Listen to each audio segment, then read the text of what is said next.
ठाणे महानगरपालिका क्षेत्रातील मौजेशीळ येथील अनधिकृत बांधकामांच्या पाणी पुरवठ्याबाबत उच्च न्यायालयामध्ये दाखल असलेल्या याचिकेच्या सुनावणी दरम्यान अनधिकृत बांधकामांना होत असलेल्या पाणी पुरवठ्याच्या अनुषंगाने तपास करण्याचे आदेश उच्च न्यायालयाने ठाणे महापालिका आयुक्त सौरभ राव यांना दिले आहेत. उच्च न्यायालयाने दिलेल्या आदेशाच्या अनुषंगाने पूर्तता होण्याच्या दृष्टिकोनातून गुरुवार दिनांक 24 रोजी पाणी पुरवठा विभागाच्या संबंधित अधिकाऱ्यांची तात्काळ बैठक आयुक्त दालनात आयोजित करण्यात आली होती. या बैठकीस अतिरिक्त आयुक्त 2 प्रशांत रोडे, उपायुक्त मुख्यालय जी गोदेपुरे, उपायुक्त अतिक्रमण विभाग शंकर पाटोळे, विधी अधिकारी मकरंद काळे, उपनगर अभियंता विनोद पवार, सहाय्यक आयुक्त व पाणी पुरवठा विभागाचे अधिकारी उपस्थित होते. सदर बैठकीमध्ये अनधिकृत बांधकामांना पाणी पुरवठा दिला असल्यास त्याची कागदपत्रे तपासण्यात यावी व बांधकाम अवैध असल्यास नळ संयोजन तत्काळ खंडित करण्यात यावे. त्याचप्रमाणे महापालिकेच्या जलवाहिनीवरून अवैधरित्या नळ संयोजन केले असल्यास ते तत्काळ खंडित करावे. तसेच यापुढे पाणी संयोजन देत असताना महापालिकेच्या बांधकाम परवानगीशिवाय कोणत्याही अनधिकृत बांधकाम नळ संयोजन दिले जाणार नाही याबाबत दक्षता घेण्यात यावी व यापूर्वी जी नळ संयोजने दिली आहेत ती तत्काळ खंडित करण्यात यावी असेही आदेश आयुक्तांनी संबंधित बैठकीत दिले. अनधिकृत बांधकामांना नळ संयोजनाने देताना कागदपत्रे न तपासता नळ संयोजने दिली असतील तर त्या अधिकाऱ्यांवर कारवाई करण्याचे संकेत आयुक्त सौरभ राव यांनी दिले.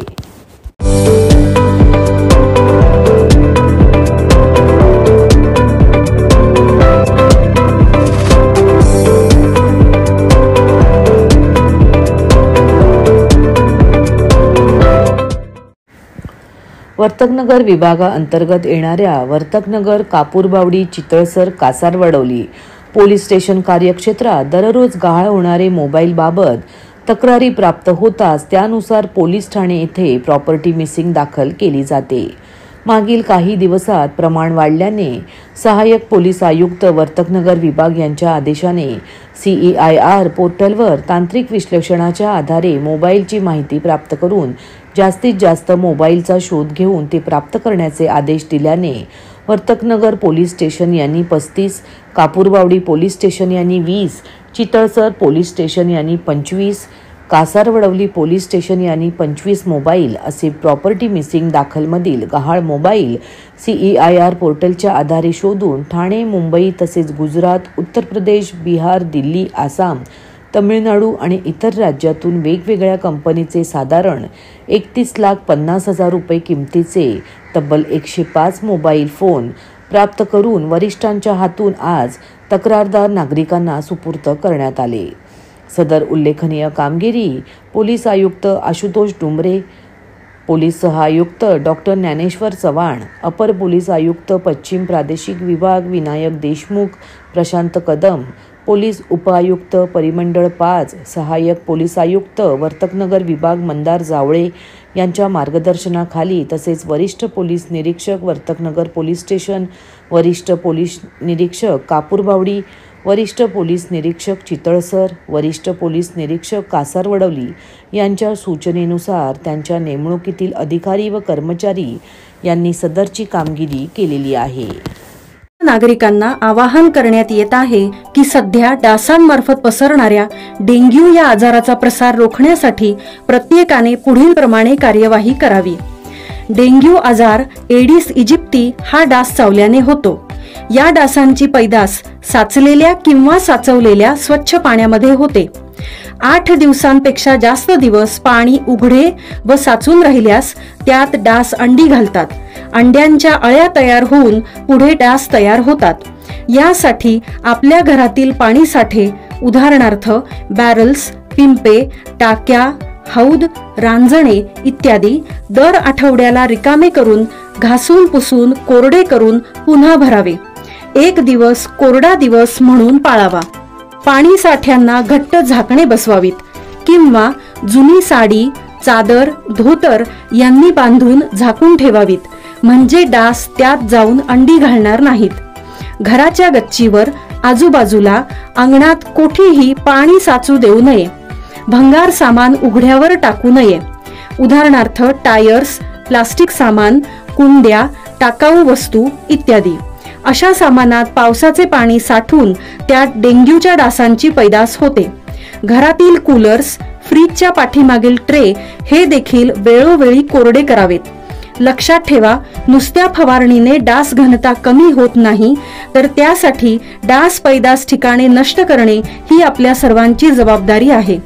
कोणताही ताप अंगावर न काढता जवळच्या शासकीय रुग्णालयात मोफत औषधोपचार घ्या. अशा प्रकारे नागरिकांनी सहकार्य केल्यास डेंग्यूचा प्रसार रोखणे सहज शक्य आहे. शुक्रवारी 25 जुलैपासून शनिवारी 23 ऑगस्टपर्यंत पवित्र श्रावण मास आहे. या काळात धार्मिक व्रतवैकल्यांबरोबरच आधुनिक व्रतेही करा, त्यामुळे मन शांत आणि निरोगी राहील असा कानमंत्र पंचांगकर्ते दाकृ सोमण यांनी दिला आहे.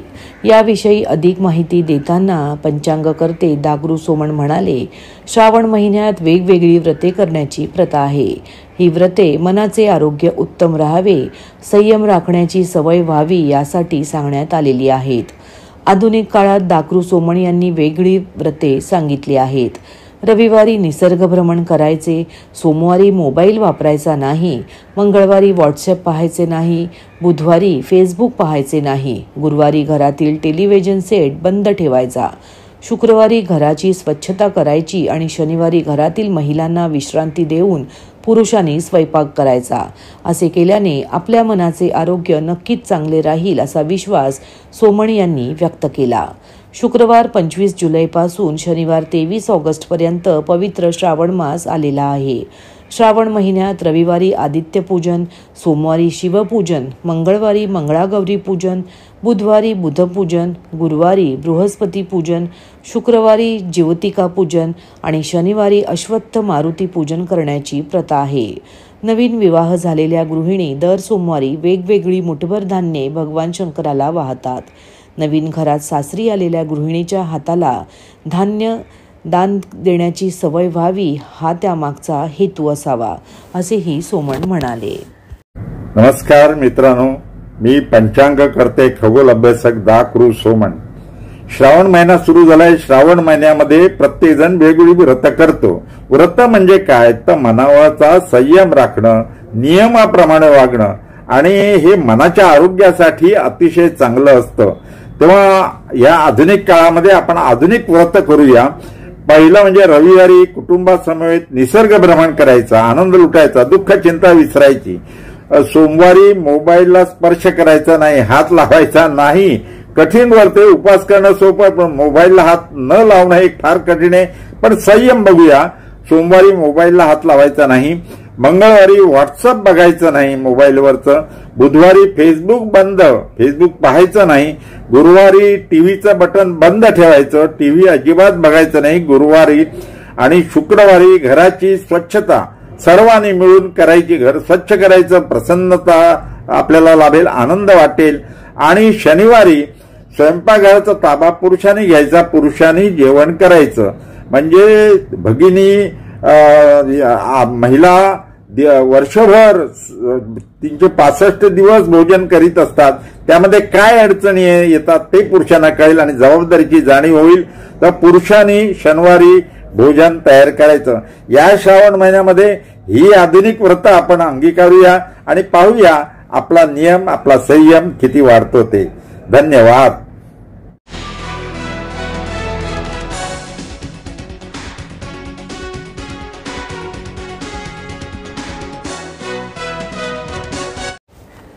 ठाणे पूर्व स्थानक परिसरातील वाहतूक कोंडीची समस्या सोडविण्यासाठी स्थानक परिसर वाहतूक सुधारणा प्रकल्प सॅटिस प्रकल्प राबविण्यात येत असून या प्रकल्पात रेल्वे मार्गिकेच्या दोन्ही बाजूला उभारण्यात आलेल्या खांबावर गर्डर बसविण्याचे काम प्रलंबित होते. या कामासाठी रेल्वे विभागाने हिरवा कंदील दाखविला असून या कामामुळे सॅटिस प्रकल्पातील मोठा अडथळा दूर झाला आहे. 26 जुलै ते 3 ऑगस्ट या कालावधीत हे काम करण्यात येणार आहे. या कामासाठी वाहतूक पोलिसांनी ठाणे पश्चिम आणि पूर्व बाजूला जोडणाऱ्या जुना कोपरी पुलावरील वाहतूक 8 दिवस ठराविक वेळेत बंद ठेवण्याचा निर्णय घेऊन तशी अधिसूचना काढली आहे. ठाणे पश्चिम ठाणे रेल्वे स्थानकातून दररोज 7.5 लाख प्रवासी प्रवास करतात. या भागात होणारी वाहतूक कोंडीची समस्या सोडवण्यासाठी स्थानकाच्या पश्चिमेला सॅटिस पुलाची उभारणी करण्यात आली.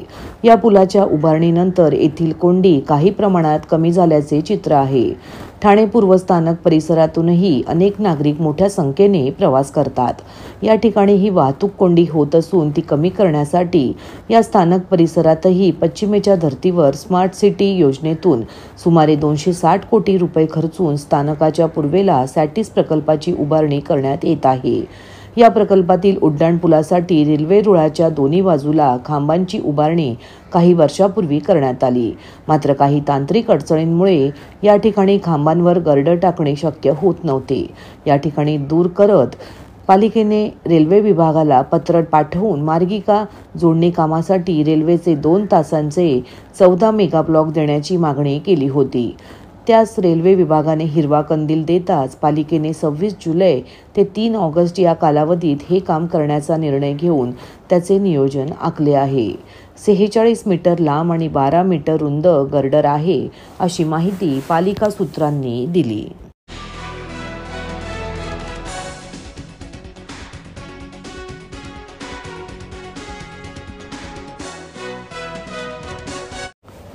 कामानिमित्त दूर परदेशात किंवा इतर राज्यात राहणाऱ्या भावांपर्यंत बहिणींच्या राख्या पोहोचवण्यासाठी भारतीय पोस्ट विभाग सज्ज झाले आहेत. बहिणीची राखी लवकरात लवकर आणि योग्य पत्त्यावर पोहोचवण्यासाठी पोस्टाने आकर्षक रंगीबेरंगी असे राखीचे लिफाफे तयार केले आहेत. हे लिफाफे सर्व पोस्ट ऑफिसमध्ये उपलब्ध झाले असून बहिणींनी त्यांचा लाभ घ्यावा तसेच या लिफाफ्यांची खरेदी करावी असे आवाहन पोस्टाकडून देण्यात आले आहे. रक्षाबंधन म्हणजे भाऊ आणि बहिणीच्या अतूट नात्याचा दिवस. यंदा 9 ऑगस्ट रोजी रक्षाबंधन असल्याने सर्व बहिणींची उत्सुकता वाढली आहे. मात्र कामानिमित्त बाहेर असलेल्या आपल्या लाडक्या भावाला राखी पोहोचवता यावी यासाठी वर्षानुवर्षे पोस्ट विभाग सेवा पुरवत आहे. दरवर्षीप्रमाणे यंदाही ठाणे टपाल विभाग रक्षाबंधनासाठी सज्ज झाले आहे. विभागाने खास डिझाईन केलेले राखी लिफाफे नागरिकांसाठी उपलब्ध केले आहेत, जे प्रथम श्रेणीचे मेल म्हणून भारतात आणि परदेशात कुठेही नाममात्र दराने पाठवले जातात. पोस्टाने हे लिफाफे रक्षाबंधनासाठी खास न फाटणारे वॉटरप्रूफ सील्ड असे उपलब्ध केले आहेत. या लिफाफ्यांमध्ये रंगीबेरंगी आकर्षक असे लिफाफे उपलब्ध करण्यात आले आहेत. कव्हरवर राखीची डिझाईन छापण्यात असल्याची माहिती डाककर विभागाच्या प्रवर अधीक्षक के नरेंद्र बाबू यांनी पत्रकारांना दिली. गेल्या वर्षी 5,000हून अधिक पोस्ट पाकिटांची विक्री झाली होती, तर यंदा 3200 लिफाफे उपलब्ध करण्यात आले असून 7,000 नवीन डिझाईन केलेल्या पाकिटाची विक्रीसाठी उपलब्ध होणार आहेत. त्यामुळे बहिणींनी या संधींचा लाभ घ्यावा असे आवाहन डाकघर प्रवर अधीक्षक के नरेंद्र बाबू यांनी केले आहे. सबको नमस्कार. माय नरेंद्र बाबू, माय senior superintendent of post offices Thane postal division. मैंने सबको ये इंफॉर्मेशन देना चाहता हूँ, जो मेंबर्स ऑफ पब्लिक, सारे जनता जो थाने पोस्टल डिवीजन में है, उनके लिए एक मैसेज है कि आने वाली रक्षाबंधन फेस्टिवल के लिए भारतीय डाक विभाग एक नया प्रोडक्ट के माध्यम से आप सभी के पास आए. उसमें it is called rakhi envelope. Rakhi envelope में आप सब लोग जो राखी है, राखी को वो एनवलप में रख के आपके भाई बहन को बेच सकते हैं. ये सर्विस इंडिया में किसी कोने कोने पे बेच सकते हैं एंड इंटरनेशनली आल्सो, विदेश में भी ये बेच सकते हैं. ये राखी एनवलप, इसका प्राइस है 10 रुपया और जीएसटी के साथ इसको 12 रुपये है. और अगर ये राखी एनवलप स्पीड पोस्ट में भी भेजे और रजिस्टर्ड पोस्ट में भेजे, इंटरनेशनल पोस्ट में भेजे, उसका चार्जेस अलग से लगेगा. एंड ये राखी एनवलप जो है ये रिलायबल है. आपको ये आप विश्वास के साथ इसको भेज सकते हैं. ये आपके रिसीवर को ऑन टाइम मिलेगा. और ये कवर जो है वो टैम्पर प्रूफ है, फाड़ नहीं सकते, वाटर प्रूफ है, एंड सेल्फ अडेसिव है, उसका स्टिकर रहता है, उस स्टिकर के लिए निकाले तो इट विल वो पेस्ट हो जाता है। सो मैं सभी जनता से विनती करता हूं कि ये सब लोग, सब जनता ये सर्विस को यूटिलाइज करे। आप आपके भाई बहन को या राखी इंडिया पोस्ट के माध्यम से, भारतीय डाक के माध्यम से भेज के ये त्योहार को आप और खुशी बनाएं। यह अवसर पर मैं ऑल जनता को रक्षाबंधन के शुभकामनाएं देता हूं, भारतीय डाक के विभाग के तरफ से। शुक्रिया। आज से ही ये हम प्लेस करें पोस्ट ऑफिस में सेल के लिए 3200 पेश करें। अब पूरा थाने डिवीजन में वी आर एक्सपेक्टिंग हम एक 6500 से 7000 बेचने का हमारा टारगेट है।